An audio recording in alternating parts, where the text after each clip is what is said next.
off of like wizardry, because once you're talking about that, it's like, yeah, that was done 7 years ago. It was in Wizardry. It was in Wizardry 1. Yep.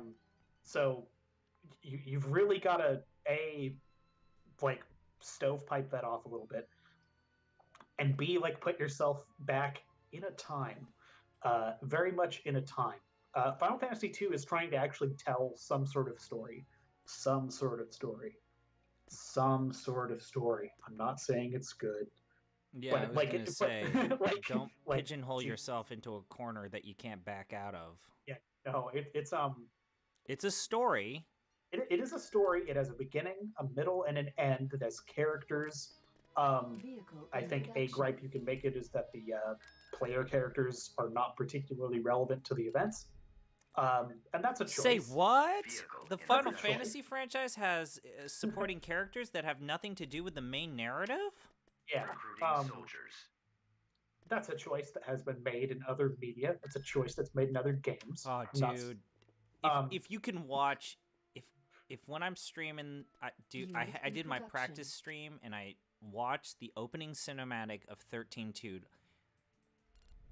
I need someone to help me with emotional support. I'm not ready. I thought I was ready. You know, you've made your choice. I regret my choice. But I mean, I think Final Fantasy II represented at the time and kind of for the series like the closest they got to like a good blend of those two things. And I say that because after that, you wind up with Final Fantasy III, which is a game with some sort of story, but for the most part, it's a mechanical exercise. It introduces this job system. So Jeff Rude, tell me, why do I always see Final Fantasy II on these, like, aggregator lists that say it's the worst Final Fantasy game? Because they haven't spent enough time with 15 yet? I don't know, man. Okay, that's not fair. I think a fair answer is because it's probably the least successful at what it was trying to do. It attempts to do too many things and does all of them poorly. Which is funny because we're talking about like a fairly simple game from like 30 plus years ago. It's not necessarily doing a lot of things relative to like you can also use that. That also perfectly describes like 90% of the Final Fantasy franchise. That's totally fair. Which, again, to kind of go back to what I was just saying, like 3 is this kind of mechanical exercise with jobs. 4 is the one where they actually like tell a story that like mostly gets the story stuff right, kind of at the expense of interesting mechanical things. It's just like, this character is the summoner, this character is the knight. 5 is this weird self-parody job game. 6 is where they crush the story thing out of the park, and then 7 is the one that like syncretically did the story and mechanical stuff, I think, the best. Maybe of the whole series so far. I'm curious what you think. I guess I know what you think. I like the world building of 7 way more than the actual narrative of 7. I feel like everyone who says that they like Final Fantasy VII, they fall in love with Midgar, and they don't realize that that is only the first and final act of the game, and every environment other than the Temple of the Ancients sucks. Like, you spend a lot of time in the boonies, in these, like, narratively discordant environments. Like, literally you go from North Coral to the Golden Saucer in the same chapter. And that's not to say that, you know, games shouldn't have these respites in between, you know, like, serious moments. Like, I'm not saying that the game can't do that. I'm saying that there's a lot of chaff on the wheat that is Final Fantasy VII. But I feel like Final Fantasy VII gets away with it because its world is so organic. It is so compelling. But I unfortunately, I feel like it basically gets away with highway murder sometimes because of on the laurels of its world. Unit in production. I mean, everything after that is like a slow decline. Oh yeah, when you hit the crater, when you hit the crater scene, when you talk to Hojo and he introduces all this stuff about like Genova and like Sephiroth's mom, it's just a bunch of hot garbage. Yeah, it stops. I feel like it's in a way like doesn't care that it stops making sense, like because I'm not apologizing for this, but I feel like and I'm not saying that you need to, but I'm just point of the game is like the angst. Basically, it's this like let's call him late teens, early 20s, like angry character. And this might be sacrilege, but like with Final Fantasy VII, the angst of Final Fantasy VII feels unit in production. I don't want to say less authentic, but I guess I will say this, and maybe you can correct me. When you compare it to Final Fantasy VIII, Final Fantasy VIII's angst feels like more justified than the angst of Final Fantasy VII, because Final Fantasy VII is pulling from the life experiences of a very specific type of teenage experience that, I'll be honest, at one point I would have been incredibly receptive of. Now, the one thing I will say is, like, my favorite part of that game is when you fall into the slipstream and you have your moments with Tifa and Cloud. That stuff, like, when you find out, like, who is Cloud, I think it's a shame that that falls to the side in comparison to all of this garbage about Genova and Eris and, like, being the last of the ancients. It's like, like almost every Final Fantasy before it, brutalizes you with technobabble. Yeah, and it does the Final Fantasy... I don't know why they got hung up on this specifically, other than it is a Final Fantasy, so we must do this. But weirdly, 15 doesn't. Basically doesn't. The, like, we're going after bad guy A. Oh, we cornered bad guy A. We killed bad guy A. Oh, it was bad guy B the whole time. Yeah, and we introduced him 10 minutes ago. That was the one thing. That was the one thing where I felt. They just keep doing it. It's so dumb. Well, let me tell you, man. Like, it was weird playing Final Fantasy 1 and finding out, oh shit, this has been with the franchise since the very beginning. Yes, it's in the DNA. Like, it's unbelievable. It's in 2 as well. I don't know if you've gotten to the end, but they do it again. And you know what? I got a little head. Do you know what's the one nice thing you can say about 12?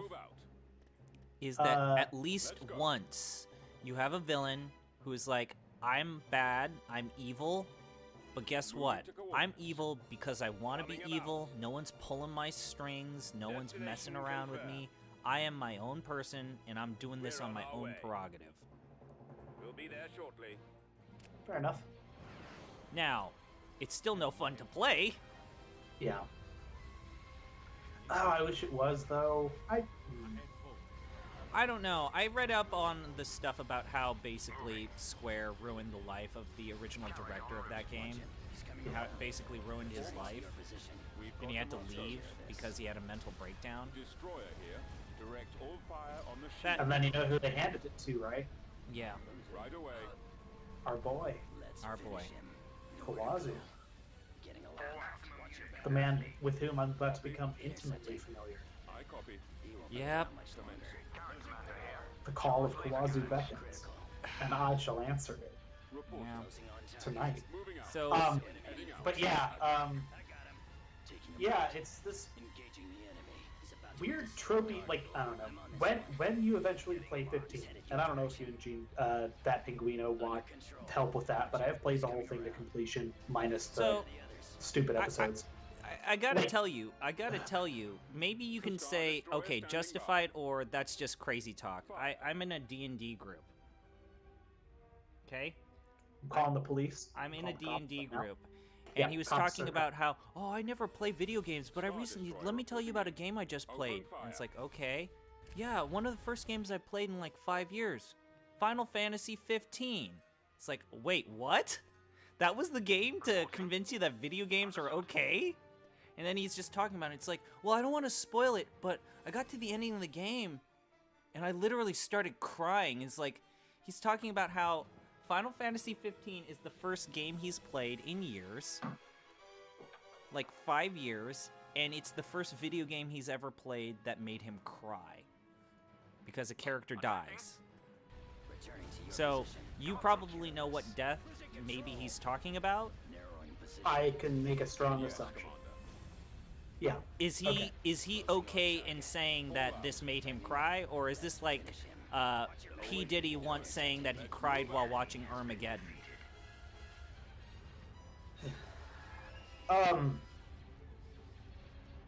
Okay, so first of all, look.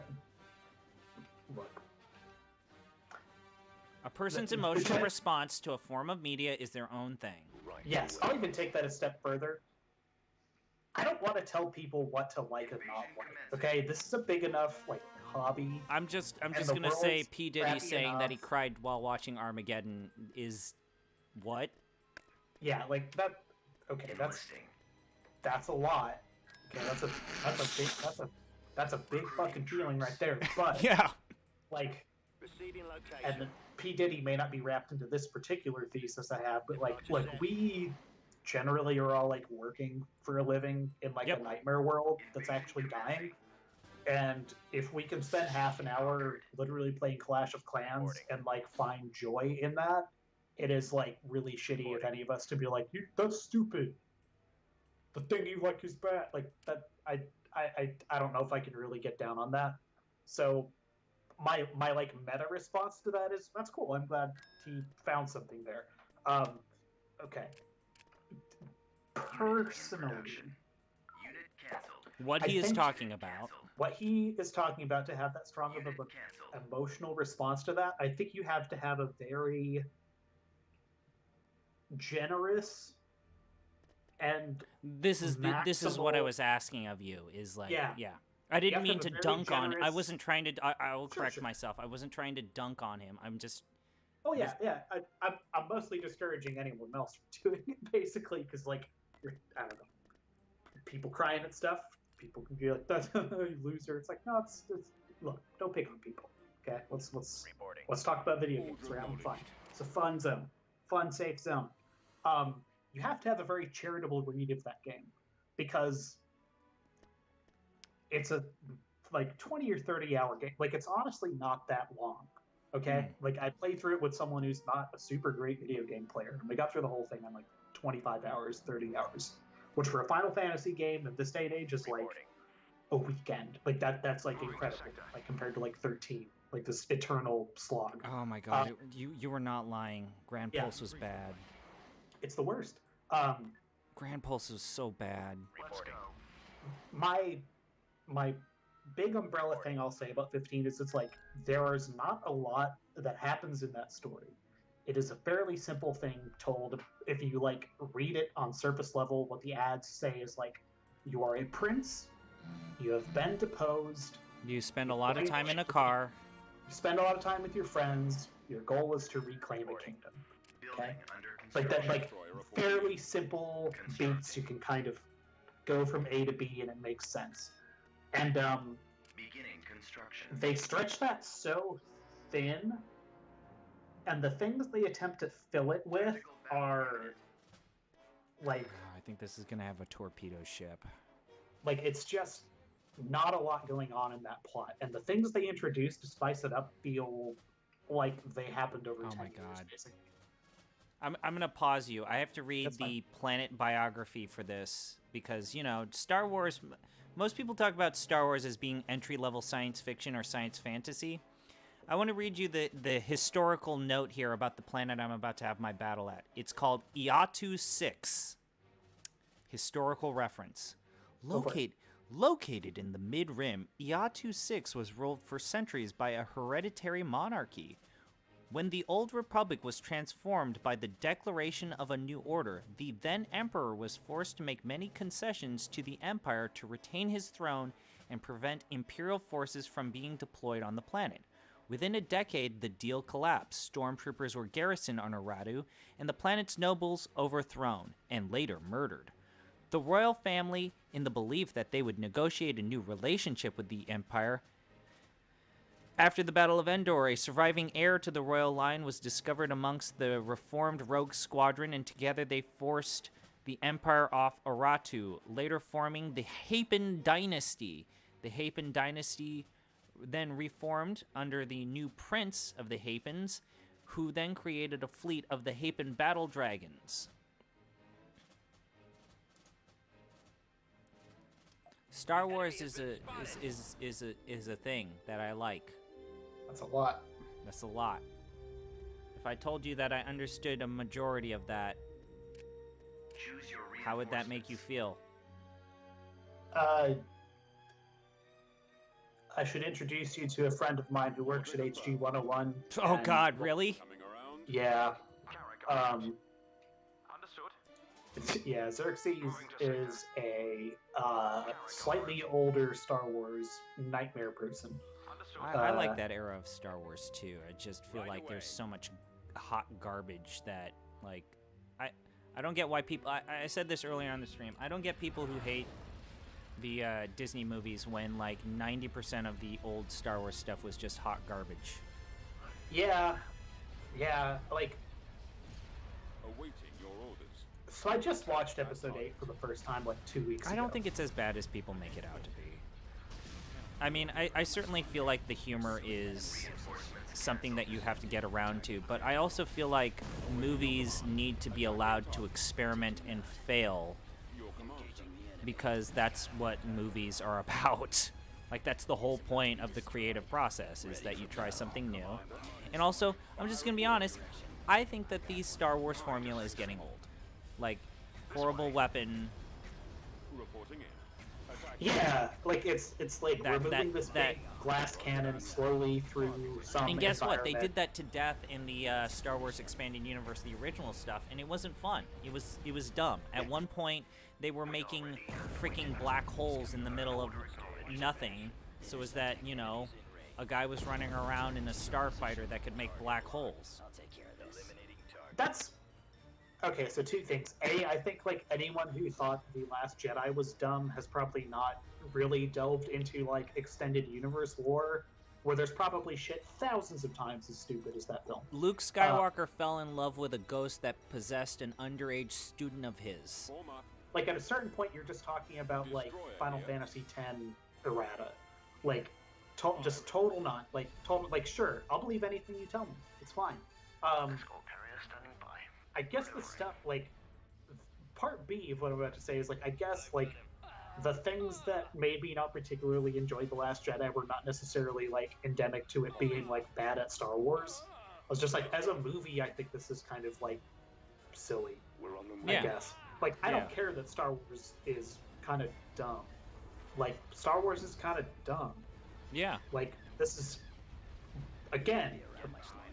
Chewbacca got killed by a fucking moon. Yeah. He did. He died. What you've told me. And if you ignore all of that shit happily, as I've done my whole life and will continue to do, the films themselves are also kind of dumb. Like, and that's okay. That's okay. They're, and I'm not even gonna go like balls deep on the whole "they're movies made for children" thing. It's just like, no, there's kind of simple, weird morality tales. Like they're popcorn they basically films. are modern renditions of the Kurosawa epic. Like the whole Hidden Fortress comparison is apt, but also like Joseph Campbell's Hero of a Thousand Faces. Yeah, like they're working pretty broad, guys. Like it's and again, this is not bad. I'm not saying this to be dismissive, but they're not particularly sophisticated films. Like the good guys use the blue swords. Like it's basically G.I. Joe. Like, so I'm not hung up on the like dumb parts of that film. I just thought like the movie itself, I was like, yeah, this isn't particularly funny, and I feel like parts of this read like a Saturday morning cartoon morality tale after school special about like teamwork, and then it kind of undermines itself weirdly at different points. I don't know. There's stuff in there that I didn't particularly enjoy. and I'll probably wind up seeing the 9th one like about a year after it comes out. That's my actual thesis. I still haven't seen Rogue One. I've still not seen that Han Solo movie. I like the concept of that Han Solo movie just because I'm so sick and tired of these freaking Jedi magical wizards being the focal point of these stories. I feel like the Jedi have always been the least interesting characters of these stories. It's been, I mean, everyone needs to remember, like, Han Solo is not a Jedi. Yet Han Solo is probably the most memorable character. Like, I have never liked Luke. I've never liked Luke as a character. Like, it's the weird paladin rogue dichotomy, but Luke is, like, even for a paladin, kind of boring, basically. Or the, like, I don't know, young boys, when they're young, want to be Luke Skywalker, and then they turn teenage, and then they want to be Han Solo. And then, hopefully, they stay there, I guess, and they just turn into a dirtbag. I don't know. Yeah. Broadly true, though. I don't know. Star Wars is silly, and I'm glad people like it. I don't know. That episode 7 was like literally like a beat for beat throwback to that first film in a lot of ways. Like episode 4. Like, I remember watching that movie and being like, "This is nice. This is the most pandery shit I've ever seen." And they can get away with this. Oh yeah, like all the referential humor that only like the most dedicated hardcore fans would get. Yeah. Right away. So did you ever hear who George Lucas wanted to make Return of the Jedi? Probably, and I forgot. It was David Lynch. God damn it. He was supposed to make that because George Lucas was a fan of the Dune movie. He was maybe one of 12 people who liked the Dune movie. And 13. There are dozens of us. I like the art style of that Dune movie. I just don't like the story. I want to talk about Dune lore for a while. Okay, fine. Really the first good. 2 or 3 books that the main author wrote were good, and then everything that came afterward was bad. I think that second trilogy of books is not the worst shit in the world, but I've not read anything past that. It's kind of like Hitchhiker's Guide to the Galaxy, which is everything that's not written by the original author is bad. Like, Alex Navarro said that shit on the Beastcast like a couple weeks ago, and I was screaming at that motherfucker, like, "That's me! You're talking about me! I'm that guy! I have read these books!" I talk about Bene Spalok's Space Dancers, like, all the time. They're my favorite. That shit's great. I talk about the Azoxal tanks. Like, it's okay. Like, I know this shit. I don't like any of the After His Death books. I don't like any of those. I can't speak for any of that. And, like, frankly, I liked where he left that series. Exactly. I like where the series was left off when it ended. Like, to spoil the end of the book that 99% of you will never read. Which is unfortunate because it really is one of the best examples of pure comedy in written format. Pure comedy. Like actual conveying a joke and going through the process of a setup and then a build-up and then an execution. We're talking about Dune here. Oh, I thought we were talking about Hitchhiker's Guide. For Christ's sake. Dude, I'm tired. You and I really need to realize, like, we do the weird hours because we're on the California coast. I mean...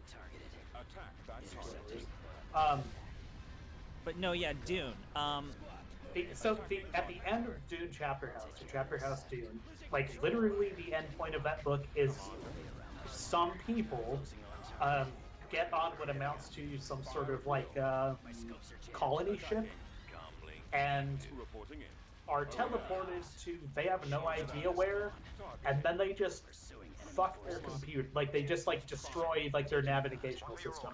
So they have no idea where they are, and they have no idea how to get back to where they were. They effectively just, like, cut themselves off from like all existing like human society, who've effectively colonized like the known space, and just like, all right, we're just starting the fuck over. Like things have just gone so bad. There's no point in continuing. We are like the last brains basically anywhere, and we're just starting over. And I was like, that's like everything that got them to that point. It's not great. It's kind of silly. It's kind of dumb. But like, that's an ending. It's just like, all right, we're starting over. It's like they started the Mass Effect Andromeda idea, and then they didn't do Mass Effect Andromeda.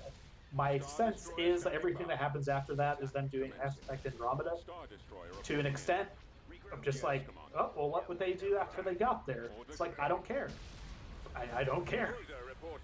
It's an ending. Like, it's getting into the weird, like, Star Trek Enterprise space of, like, I don't care how the sausage is made. I don't care how the light shift works. I don't care how, like, I don't know. Like, the story's good enough. I think you that don't was, need to, like, painstakingly explain man, shit. Star Trek Enterprise is the best of times, it's the worst of times. Because Like, I don't know. I love the temporal wars, like the temporal Cold War arc. And also, I would argue, I will argue until my dying breath that In the Mirror Darkly is a legitimately good Star Trek story arc. Like the Mirror Mirror Universe 2-episode special. That was great. That was really good. Like, that was, like... And then also, yeah, the temporal Cold Wars were legitimately good. And you know what? I'm just gonna say it. I still like Enterprise more than Voyager.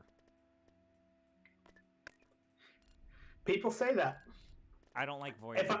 If I'm perfectly honest, I've not seen enough of either of them to like make that actual like judgment for myself. Janeway turned into a salamander and then had salamander babies with Paris. That's fucking great. This shit's so dumb. Yep. Look, I study Norwegian, okay? Like, part of this is I've, like, spent some time studying, like, actual Scandinavian lore. Like, everyone who's like, man, God of War is so cool. I like all this Viking shit. I like Thor. It's like, yeah, read those fucking stories sometimes. They're dumb as Then shit. you should play Final Fantasy 13 too, where society has gone full Viking. Yeah, that's great. Techno-Viking. I mean, one of the tales in the Edda is basically Thor turns into an eagle and steals some magic mead by drinking it and flies back to his mead hall. And as he's trying to get over the fence, he exerts himself too hard, and some of the mead sprays out of his ass. And that's the mead of bad poetry. They say that bad poets drink that. And the rest of the mead that comes out of his mouth is like the mead. Like, this just highlights, like, talking about, yeah. Like, farts and shit. No, like, I get it. Like, but this just highlights that people talk about, like, the blood rage of Vikings, but they don't realize that Vikings had an awesome sense of humor. And, like... They had a... And it's like, the cool shit you're talking about is basically a bunch of very rough, uncomfortable people in bad economic situations becoming pirates and, like, literally, like, raping and looting countries for, like, 300 years. And holding that as some sort of, like, yeah, man, shit's great. That's awesome. It's like, if people from, let's say, portions of Southwest Asia do that, it's like the worst thing imaginable. Like, how could they? But Vikings did it, and it's cool. Like, it's this weird apology around stuff. Yeah. I don't know. Cultural relativism. So I don't know. I guess my point is, we as a species have always been telling stories, and most of them are terrible. But it's okay because they are passing time as we're hurtling towards our own death. And that's why, what better time than right now to donate to Pencils of Promise? Jesus Christ, Jeff. Really? God, good Lord, man. I'm literally drinking a glass of mead right now. I thought you came out of both fast. Yeah. I'm not someone to judge. I literally had a almost paying position on an anime website which no longer exists anymore. Nice. In which I wrote blogs completely intoxicated. And they were anime reviews that were on like the front page. Like, you know, it was a different time then. I will confess, this is actually the bottom of a carboy of meat that I made, and it is the stuff that was the very bottom of it, but not too far in the bottom where it's just solid yeast. But this is like maybe 10% spent yeast inside of this, and I just felt bad wasting it. Yeah. So, I am drinking this because I am stubborn. All right, Jeff, I hate to tell you this, but I got a donation. So I hate to subject you and the chat to this, but it's time for me to read the biography of Luke Skywalker, L-U-U-K-E. Okay, double U one. So everyone, gather round. It's time for me to read the story of Luke Skywalker. Okay? I don't know. I'm not going to be able to play the game and read this because that would be too hard. So let me go ahead and have my phone set up in cinematic mode. Oh my god. The Rise of Luke Skywalker. Okay. And there might be some undercooked pieces, but you're going to be fine. Yeah. It's just banana ink. Okay, nope. No, I want Luke Skywalker with 2 U's. Why are you not... Goddamn autocorrect. No. No. You can do double U. I know you're not used to this. All right. So, this is just his general biography. Luke Skywalker. Luke Skywalker. Born 9 ABY on the planet Wayland. Died 9 ABY. Planet Wayland. 44 years old. All right. Okay. Oh boy. Wow, this biography really hits us with it. Luke Skywalker was a genetic clone of the Jedi Knight Luke Skywalker, grown from cells extracted from the hand Luke Skywalker lost during his duel with the Dark Lord Vader on Cloud City. Strong start. So they cut Luke Skywalker's hand off. I mean, we all remember that scene. That was actually probably one of the better scenes in the movie. So they pick that hand up, and then their first reaction is to like put it in a pickle jar and then like let's extract the DNA. All right, so Luke Skywalker's hand and lightsaber were recovered by Vader and taken to the Emperor Palpatine's Mount Tantus storehouse. Oh my god, do I have to explain what Mount Tantus is? No. Yes. Okay, it's a private storehouse. Emperor Palpatine has like 8 million different secret bases, one of which is literally an asteroid that he has like his secret abode. It's a literal flying spaceship that looks like an asteroid. All right. So, in 9 ABY, the insane clone Jedi Master Joris Kaboth performed a mind trick on Imperial Grand Admiral Thrawn's subordinate, Gilad Paleon, ordering him to make a special clone for him. Okay. This sentence is a lot to take in. So, the hand is in a storage house, right? Just right. You know, a storage house. So, an insane clone, Jedi Master Joris Kaboth. So, a clone Jedi Master. So, he's already a clone. And his name is Joris Kaboth, and he's gone insane. He's using a mind trick ability on an Imperial Grand Admiral to make a clone that he could probably make on his own. Okay? The clone that later became Luke Skywalker was grown in secret from sample B2332/54, the sorting code assigned to Luke's hand. The clone was grown in a, Sparti cloning cylinder over a period of less than a month. When he was ready, the clone was given Jedi training by Kaboth, and over time became little more than an extension of Kaboth's will. Question. Yes. Sparti tanks. Yes. Are they like the Arzotl tanks in Dune? They're kind of the clone tanks from Camino. Okay, but here's the thing about the tanks in Dune: Mm-hmm. is they're literally just the women of a specific group of people that are just basically kept in labs. So the thing Which about is like, I guess, some kind of dark shit. the thing Like, about Kaminoan cloning is that you have a single clone grown safely at maturity, and then at 10 years you take those cells, and then that clone basically is replicated 100 million times. Fun. Okay, so where were we? So Kaboth will. Okay, Kaboth wished to turn Skywalker and the former Emperor's hand, Mara Jade, over to the dark side and take them on as his apprentices. When they refused, Kaboth incapacitated Jade and unleashed the Luke clone, determined to have at least one Skywalker serve him. The clone, wielding the lightsaber Skywalker lost in Cloud City, faced off against Skywalker in the Emperor's throne room at Mount Tantus. The clone's presence caused a buzzing pressure to form within Skywalker's mind, and Skywalker was constantly put on the defensive as the clone attacked with vicious thrusts of his lightsaber. Oh man, tell me about your vicious thrusts. The clone proved to have a similar proficiency in lightsaber dueling and force techniques as Skywalker, utilizing force attacks such as lightsaber throw. Eventually, Skywalker's sister, Leia Organa Solo, entered the throne room but was quickly neutralized by Kaboth. Oh, I forgot to mention, in the Legend timeline, Leia straight up becomes a Jedi. Okay.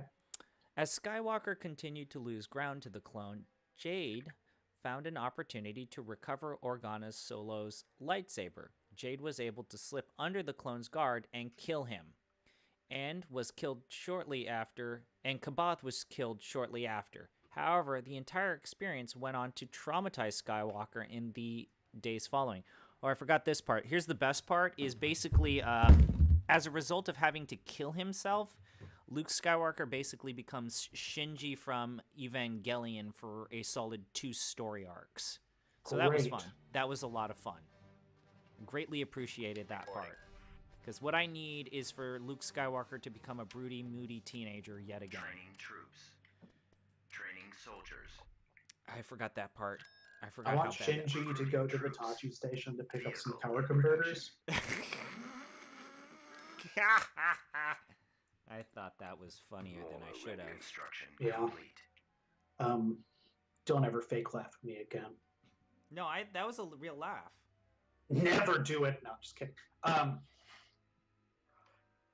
So anyway, let's talk about what I'm gonna do. Yeah, go ahead. Plug your shit. Because I've already said my thing. I'm eating food that's gonna make me miserable.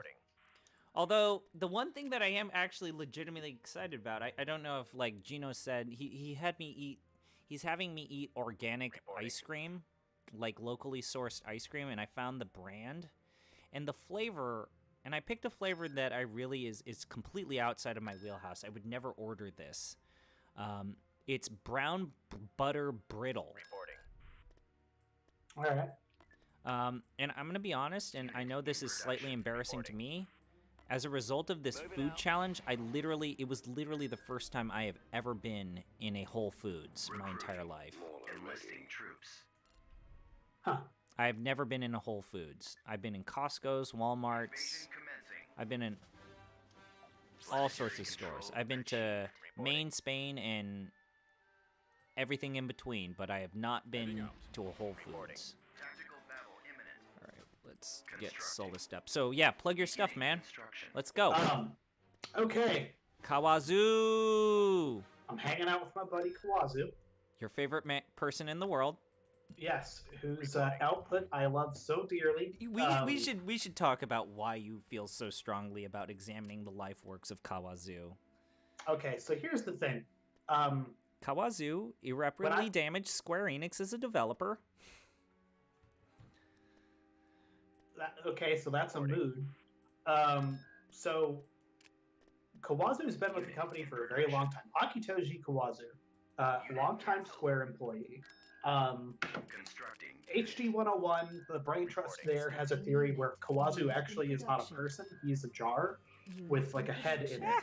that lives in a basement in Square and just like shouts bad ideas, just like spouts nonsense. Constructing unit. But in any case, his first real big project is Final Fantasy II. So Beginning many years construction.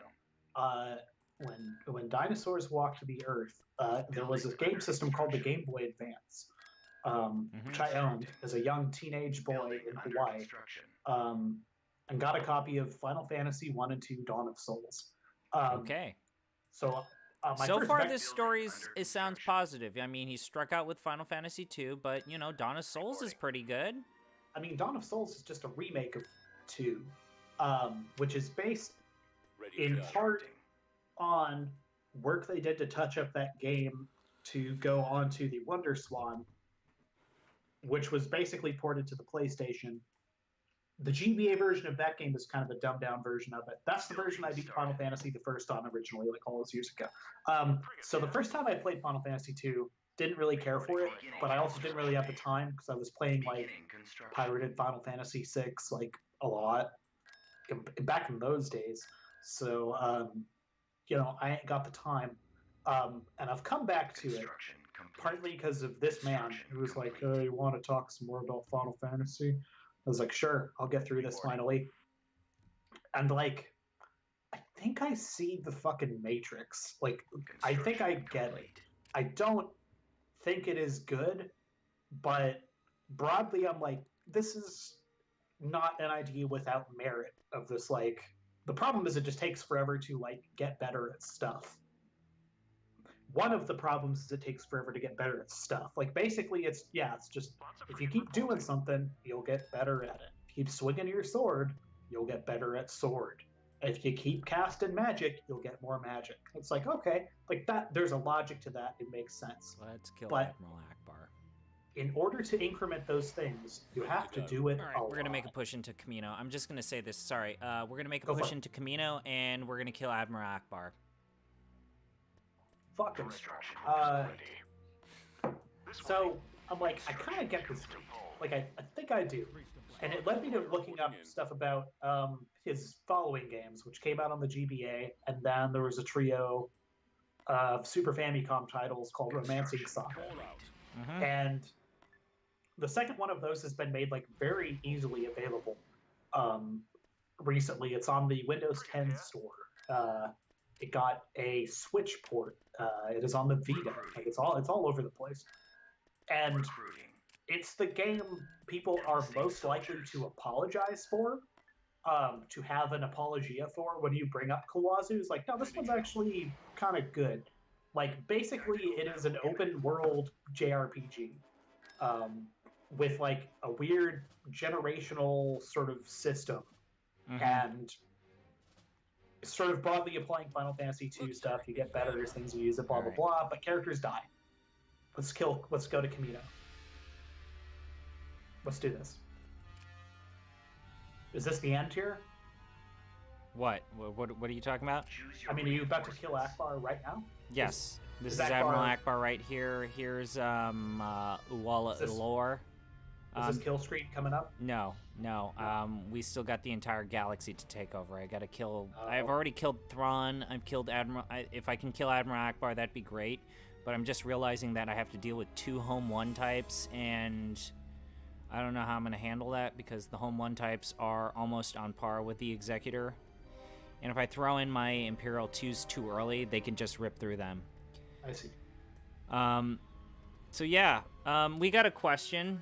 Yes, Oh shit, Jeff Rude, you're gonna be on stream. I'm aware. Yes. Okay. So we got a question from Nasher27. I forgot to read this. Sorry, buddy. I thought some of the writing of Luke was actually okay, although the whole Jedi aren't needed anymore thing was pulled straight from KOTOR 2. I love KOTOR 2. That's a great point. That whole theme of like Jedi don't actually need to be here anymore and society might be better off without these magical Jedi. Yeah, it's the best part of the whole movie. Yeah, but also KOTOR 2. What are your thoughts of the hyperspace ramming scene from the last movie? The scene where she kills herself by ramming her thing into the Super Star Destroyer Dreadnought thing, the flying wing thing. I think it's a beautiful scene, like when it goes black and white. That was beautiful.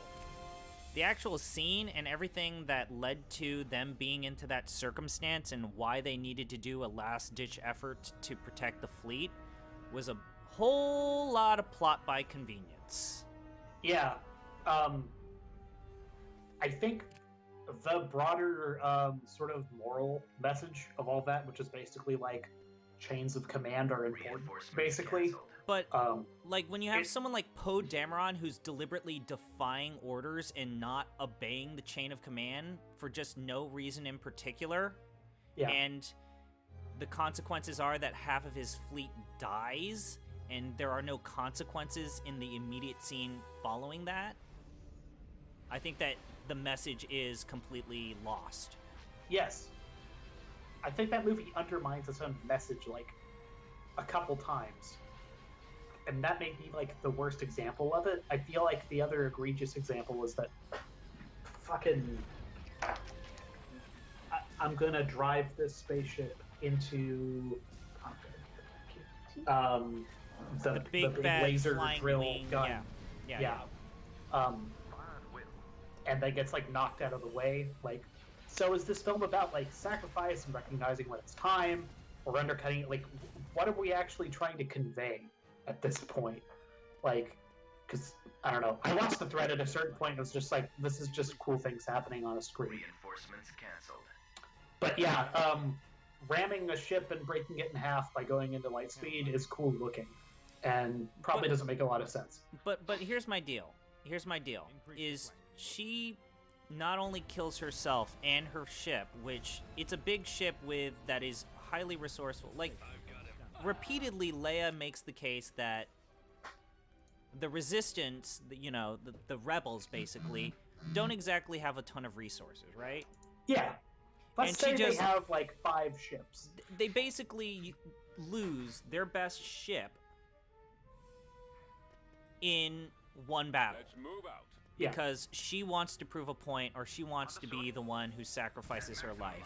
And also ends up sacrificing the life of everyone else on her ship. Like, I think people kind of forget about that part. Everyone else on that ship is dead. Yeah.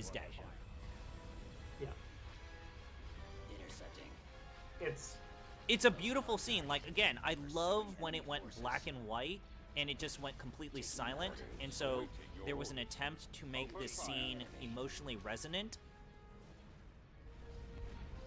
But, like, the fact that everything leading up to that point is just literal plot by convenience is so frustrating. It took someone... I did not necessarily make this connection the first time. I wish I remembered who to thank for this, but it's not a huge leap, necessarily.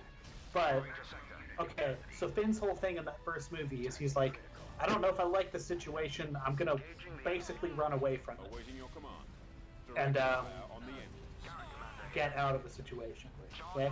That's how, like, the first film more or less begins. Okay? How does that second film begin? He's about to be destroyed. Returning to your position. The answer is Finn's running away from something again. Like, Yeah, and I feel like it undercuts the whole development of Finn's story arc from the previous film to this. Yes! Totally! Absolutely! And Like, Finn was one of the better characters in the first movie because, I mean, my biggest problem with The Force Awakens is that it doesn't spend enough time with the characters, and it spends more of its time just setting up another giant super weapon that needs to be destroyed. And then also killing Han Solo when it's time for them to do that. Spoilers, I know, but it's been literally almost a half a decade. So anyway, all that is to say, Akitoshi Kawazu, not a big Star Wars fan, but he did write some good games. And so, trilogy of Game Boy games, trilogy of Super Famicom games, 2 PS1 games, and all of these are like minor successes in Japan, relatively well received. We're talking like good 7 and 8s and Famitsu kind of thing. And then Unlimited Saga comes out. It's his first PS2 game that he had holdover. At this point, Square's been on like the beginning of their kind of cult streak, basically. It is that point in their history where they had just released Final Fantasy X, which is, in a lot of ways, maybe the best thing they did as a company. And they're also losing their brain trust because basically their brain trust like burned all of their money on a movie out of a studio based in Hawaii. Like the amount of damage that oh god. But Jeff Rude, aren't real estate prices incredibly reasonable in Hawaii? Well, having lived there 10, 15 years ago, no. It's like insane, absolutely insane to me. Like that, the only reason that existed was as a thank you for making us all of this Final Fantasy money. Go live in Hawaii and make what you will for a little while. Like it's preposterous that they did that. But anyway, so Unlimited Saga has like one of the craziest deltas ever because in Japan it wasn't necessarily like pan. And then the United States, if you look at Metacritic right now, it has a lower rating than the guide. I'm gonna have to retreat. So on reputation alone, I'm playing it. I've not looked up any guides. I haven't opened the manual. I've booted it to see if it runs. That's it. I'm actually going to start my stream here in about 2 minutes. Have fun doing the boony hours. Oh yeah, it's going to be great. Hey, when you get your intimate crowd, your small intimate crowd, trust me, those people are the ones that stick with you like a surprising amount of time. I'll always be grateful for those dedicated 4 or 5 people who are always with my streams. You know, I figure I'm gonna get the hot Kamchatka, Urumqi, Karachi demographic who follows Giant Bomb on fucking lock overnight, and then eventually we're gonna get into Belarusia and Estonia, and then finally get to Berlin. So there is a dedicated Estonian Giant Bomb community. My instructor is an Estonian. So obviously he could hook you up, right? Or she. I'm sorry. That's all right. We'll figure out. Could you hook me up with a bunch of EU benefits in Estonia? I don't want that at all. Enlisting soldiers. Anyway, yes, I also have a dumb spinner. I'm going to be spinning a dumb spinner every hour. If you want me to spin it again, it's $25. I'm just going to read off what's on this right now. In order. Nose torque. Speak and rhyme or bite a line. Mesh tank top time. Upside down mode enabled. Blindfolds on. The ZP special. Kale and UGSF. Give 5 compliments now with an exclamation point. Sonic karaoke. Norwegian time. God. Got to speak in Norwegian for about 10 minutes. Cosmetics test. That's going to be fun.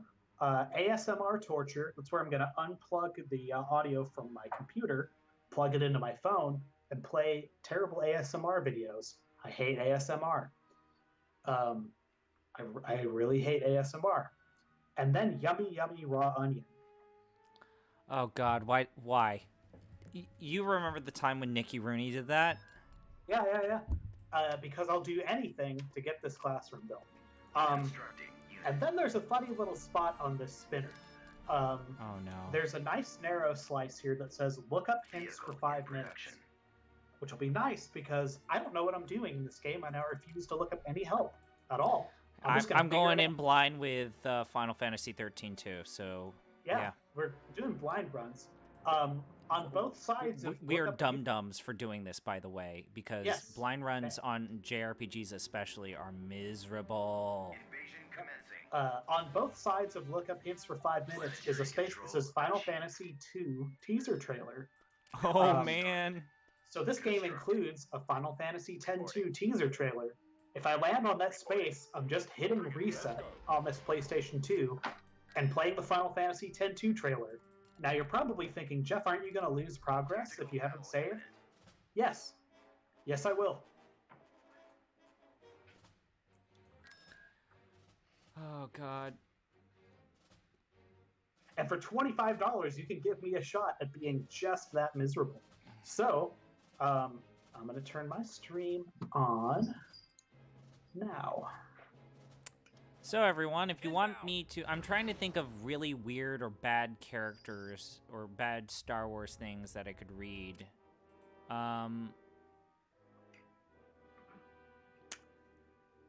There was that one Purple Hutt who spoke with a lisp that I wasn't really super excited about as someone with speech issues myself. But I don't know if that would make for good content. Navigating to coordinates. Let's put some dreadnoughts here. All ahead. And then let's put our strike craft up here. Is there anything that you would like me to dramatically read, Jeff Rude, from the Star Wars universe you were curious about, didn't know anything about? I mean, you're officially barred from reading stuff from the UGSF timeline. Oh, man. Into which I am going to go ahead and include the Strange Reel stuff. So which I'll get into. You're the Namco expert. How much of that is legit? Like they actually Namco. Oh, they retconned the shit out of all of this. They've retconned the shit out of everything. I mean, they retconned the Strange Reel at a certain point. I'm trying to remember. I think it was an Ace Combat 4 period. So I mean, there've been like three. And I cannot preface enough. The whole games. point of the UGSF timeline was to basically justify why all those mini games were on loading screens, or why like there was Pac-Man iconography in Ace Combat. That's not necessarily true. The loading screen game thing started all the way back in '94, which well predates the UGSF stuff. And the first time they did that was Galaxian, which became a UGSF game. As far as I know, the UGSF stuff doesn't really come into play till around like 2010. By which point they hadn't done a loading screen. So actually, very recently did it. Hi everyone who's watching the stream. My name is Electric Viking. Namco had basically abandoned that thing by about 2005. Like the last instance I can find of them actually using that patent, that coveted patent, is in Tekken 5. Which, for all how ballyhooed that thing was, like, oh my god, that was an amazing thing where you can't have games on the loading screen. Be like, wow, they probably used it a bunch of things. No, I think they used it like 5 times, like ever, maybe 6. Like it's really crazy. Except they owned it just to have it, basically, and to like bludgeon companies with. Which, you know, why would a company do that? That's unthinkable. We're all ethical here. Oh, good. My cat decided now, of all times, to come in here and yell. Kitty. Hi, Agatha. How you doing?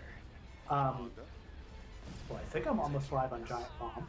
So, I should turn on my very real, very authentic PlayStation 2.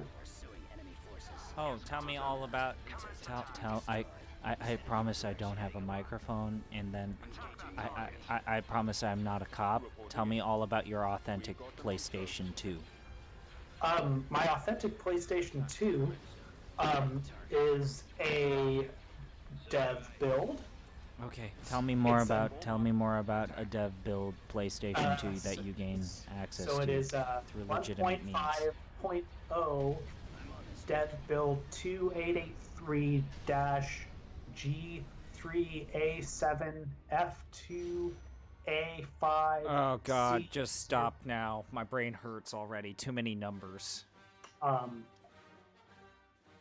lately discovered that PS2 emulation is very solved, and it's kind of nice. Which isn't to say I'm advocating piracy necessarily, because I in fact bought this legit copy, which I'm holding up on camera right now, of Unlimited Saga. And if you look inside of here, there's no disc, and that's because I ripped that fucker. I'm just gonna run it on a computer because I do have the ability to capture a PlayStation 2 over S video, and that shit looks like garbage. So, rather than subject you to more bad S video capture, like Sonic Heroes last year, we're going to use what we call technology. The future, that sort of thing, you know? But how much of that was your fault, and how much of that was Sonic Heroes